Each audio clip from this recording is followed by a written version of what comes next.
안녕하세요. 뻔하다고 생각되지만 사실은 펀 한국사, 재미난 한국사, 오늘도 즐겁게 시작해 볼까요?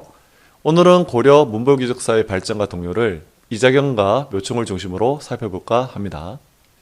문벌귀족 사회를 본격적으로 들어가기 전에 먼저 고려 지배층의 변천 과정을 살펴보겠습니다. 고려를 건국한 세력 누구죠? 여러분? 그렇죠. 기억나죠. 맞습니다. 바로 호족이죠.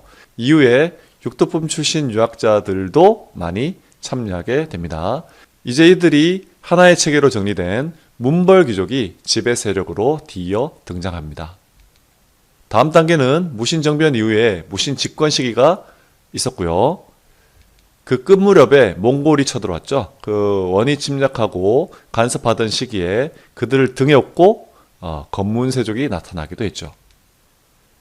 이러한 건문세족의 행포를 비판하고 개혁하려고 시도했던 새로운 지배층, 바로 신진사대부가 나타났고요. 이를 끝으로 고려는 멸망하고 새로운 나라 조선으로 연결됩니다. 이 중에서 오늘은 문벌귀족에 대해서 살펴보겠습니다. 그럼 먼저 문벌귀족이 무슨 뜻인지부터, 어떤 의미가 있는지부터 알아야 되겠죠. 어떤 사람들을 문벌귀족이라고 할까요? 호족 출신의 중앙관료 또는 육도품 출신 유학자들, 그들 중에 여러 세대에 걸쳐서 5품 이상의 고위관료, 몇 품이라고요? 맞아요. 5품 이상의 고위관료를 배출한 가문을 이야기합니다. 문벌이라는 말 자체가 바로 가문이나 세력을 말하는 것이죠. 고려 관리들을 보통 1에서 9품, 정과 종으로 나눠서 총 18등급으로 나누곤 합니다. 이 표가 바로 그 내용이 되겠는데요. 이 중에서 5품 이상이면 상당히 고위 관료입니다. 이것을 나 한 명의 개인이 아니라 우리 할아버지, 아버지, 나, 아들, 손자 등 대대로 이어지는 가문을 바로 문벌귀족이라고 하죠. 정리가 되나요? 문벌귀족의 특징, 그 중에 특권을 먼저 살펴보자면 귀족이라는 단어에 주목할 필요가 있겠죠. 혈통에 따라서 조상의 백으로 얻을 수 있는, 즉 세습될 수 있는 특권을 말하는 겁니다. 정치적으로 봤을 때는요, 과거 시험은 누구나 칠 수 있잖아요. 근데 이들은 음서제라는 것을 이용해서 시험을 치지 않고도 간직에 나갈 수 있었습니다. 심지어는 더 높은 고위 관료로까지 제한 없이 진출할 수 있었죠. 그리고 경제 부분에서는요, 관리로서 이러한 대가를 받는 전식과 가전, 우리 전식과 배웠다, 그렇죠? 근데 거기에 별도로 이러한 5품 이상의 관리들에게는 공음전이라는 땅을 더 주었는데요. 이것은 관직을 그만둔 이후에도 국가에 반납하지 않고 자식에게 세습할 수 있다는 점이 특징이 되겠습니다. 즉 토지를 세습함으로써 귀족이라는 신분을 유지할 수 있는 아주 중요한 특권이라고 볼 수 있겠죠. 이들은 시간이 지나면서 왕실 혹은 문벌귀족 가문들끼리만 혼인하는 배타적인 혼인관계를 맺어서 자신들의 세력을 더욱더 공고하게 튼튼하게 만들죠. 그래서 문벌귀족이라는 이 테두리를 아주 딱딱하고 튼튼하게 만들어서 다른 사람들이 더 이상 진입하지 못하게 만드는 거죠. 그럼에도 불구하고 신라 진골 귀족들과는 다른 점이 있습니다.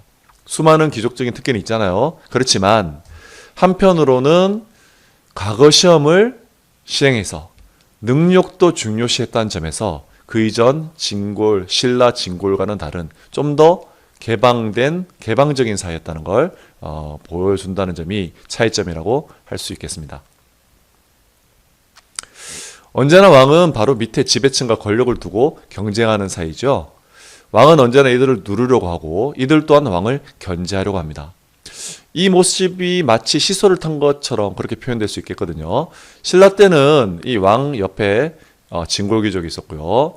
그리고 고려 초 광종 때 기억나죠? 그때는 호족이 저 자리에 있었는데요. 지금 이 시기에는 바로 문벌귀족이 올라왔습니다. 근데 누군가 올라가려면 누군가 내려가야 되겠죠. 그게 시소의 원리잖아요.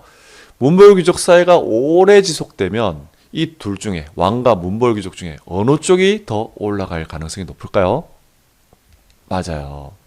바로 시간이 지나면 지날수록 문벌귀족의 힘이 더 세지는 모습을 보이죠. 특권을 가지고 말이죠.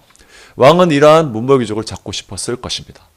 한편 새롭게 중앙정계에 나아가고 싶어하는 지방 세력이 있잖아요. 자, 과거 시험 보기도 하고 여러 가지 방법으로 진출하고 싶었으나 아까 말했듯 문벌귀족 사회는 가면 갈수록 이 울타리가 너무 굳어져서 뚫을 수가 없는 거예요. 이와 같이. 자, 문벌귀족이 고인물이 되어서 썩은 모습을 보이면서 자기들만 권력을 다 가지려 하고 더 이상 새로운 세력을 받아주지 않는단 말이죠. 그러니까 지방 세력도 이 문벌귀족이 너무너무 질투나고 싫겠죠. 적의 적은 친구라는 말이 있습니다. 이러한 왕과 지방 세력은 이 문벌귀족이라는 공동의 적을 두고 힘을 합치는 모습을 보입니다. 왕과 그 측근 세력들이 문벌귀족과 대립하는, 갈등하는 모습을 보이면서 문벌귀족 사회가 동요, 흔들흔들 하는 모습을 보입니다. 이러한 갈등의 대표적인 사건이 바로 이자겸의 난, 그리고 묘청의 서경천돈 등이 되겠죠. 이자겸은 대표적인 외척으로서 문벌귀족의 전형적인 모습을 보여줍니다. 왕의 외할아버지이자 장인어른이었죠. 이것은 바로 이자겸이 권력에 대한 욕심이 얼마나 강했는지를 엿볼 수 있는 장면이 되겠습니다. 이 이자겸의 경원이씨 가문이 왕실의 외척으로서 권력을 독점하면서 나중에는 왕의 측근 세력과 갈등을 벌이고 척준경과 함께 더 나아가서 결국 반란을 일으키죠. 그러다가 둘 사이에 갈등이 발생하면서 척준경이 배신하게 되고 결국 이 사건은 실패로 끝납니다. 그러나 척준경도 나중에 처벌을 받게 되죠. 어쨌든 이 사건은 문벌귀족 사회에 있어서 여러 가지 모순들을 잘 드러내어서 분열하고 있는 모습을 단적으로 보여주죠. 다음으로 묘청의 서경천돈동은 말 그대로 서경, 지금이 어딜까요? 지금 평양이죠. 이 서경으로 수도를 옮기자라고 주장했던 운동입니다. 이러한 주장을 했던 세력이 지방, 당연히 서경 출신의 세력들이겠죠. 이들을 우리가 서경파라고 부릅니다. 중앙귀족이었던 개경파는 이걸 좋아할까요? 자기 근거지를 옮기자는 건데 좋아할 리가 없겠죠. 싫어하고 반대합니다. 유학을 기반으로 했던 김부식 같은 사람이 바로 개경파를 주도했고요. 서경파는 묘청같이 스님이거든요. 불교와 풍수지리설을 이용한 이걸 기반으로 세력을 형성한 게 바로 서경파입니다. 김부식 등은 당시에 국제적인 힘의 관계를 인정하고 금나라에 사대하는 모습을 보이거든요. 근데 반면에 묘청의 서경파는 아니야, 오히려 금을 정벌하자라고 주장하면서 칭제건원, 칭할칭, 항제제, 항제라고 칭합니다. 그 다음에 세울건, 연호, 독자적인 연호를 뜻하는 원입니다. 독자적인 연호를 세웁니다. 네 글자로 뭐라고요? 칭제건원이라고 하죠. 자, 이렇게 주장하는 건데 이건 바로 금나라에 꿀리지 않고 다 대등하다. 이걸 자주적인 모습을 잘 보여주고 있죠. 이러한 모습을 통해서 고구려를 계승하고 있다라는 그런 역사의식을 잘 확인할 수가 있습니다. 알겠죠? 참고로 이를 두고 단재 신채호 선생 알죠? 일제시대 때 민족의 독립운동기 때 독립운동가였던 신채호 선생은 1000년 내 제일사건이라고 불렀는데요.